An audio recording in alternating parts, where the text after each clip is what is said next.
Objectives. So we talked about the destination, the vision, where are we going? We've talked about the mission, which is the vehicle. This is what we do to get there.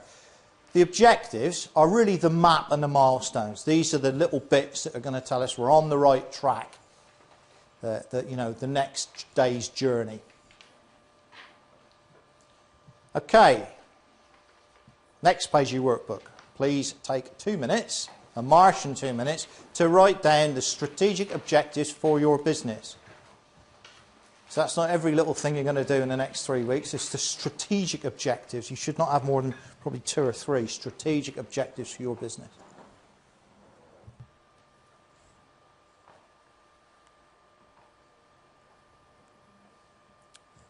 Right, good. Why set objectives? Just to recap, they're the milestones towards your vision. They break larger targets into bite-sized chunks. If your vision is to say, I want to sell my business in 5 years for £5 million, that is not a fat lot of use as an objective. It's too big, it's too far away. Okay? But if you said, actually, in order to achieve that this year, I'm going to increase turnover by 20%, or launch a new product, or hire a general manager who can take over from me in the fullness of time. Those are appropriate, relevant objectives. They're near enough to be actionable. Okay? So it breaks it into bite-sized chunks. It means you can dish it out to people. You can delegate. So, Joe, I want you to do that. Fred, I want you to do that. And those 2 objectives match up to meet your next objective up. Okay?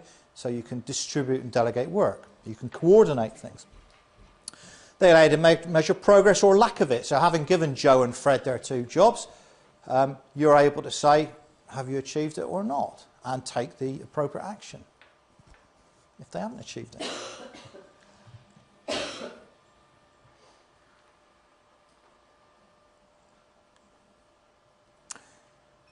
What makes a good objective? Most of you, I think, will have heard the acronym SMART, which is what you need to be applying to your strategic objectives that you've just written down. It needs to be specific, not woolly. Don't put down something like an objective, I am going to liaise with X, or I am going to improve my ability to do Y. It's no use.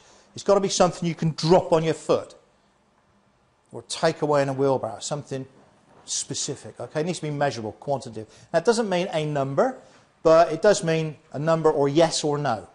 There's no argument about whether you've achieved it or not, or whether the person's achieved it or not. It needs to be achievable. If you give someone an unachievable objective, including yourself, all it'll do is demotivate. It needs to be relevant. You might laugh, but in larger organisations, if you drill down and down, you get to the sort of 3rd-level managers' objectives, sometimes it's very difficult to see how on earth they have any bearing on what the organisation is trying to achieve. And that can happen easily. You can find yourself, you've got objectives that are not relevant to the greater good, the greater picture. They need to be time-based. It's got to have a time on it. If it hasn't got a time, I'm going to do it by then, it's not an objective. There's no point having it. Okay, so you might want to just reflect on your strategic objectives in the light of that advice. I talked briefly about management by objectives. It was a management technique. I don't know when it came in, a long time ago, 10, 15, 20 years ago. It's a really good way of managing things. It's probably not very... not flavour of the month at the moment, but it's nevertheless a good way of doing it. Coherent, so your objectives should match. A limited number.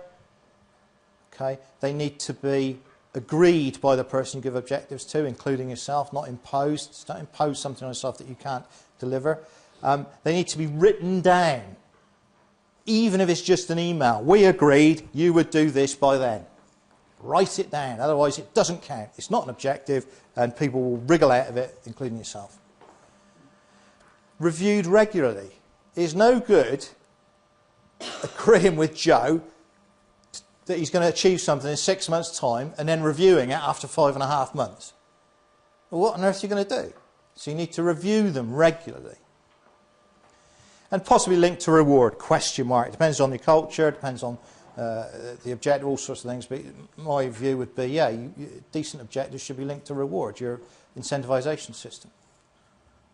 It's a big enough thing to achieve and it's going to help the business. Why wouldn't the person that's achieved it get some of that benefit?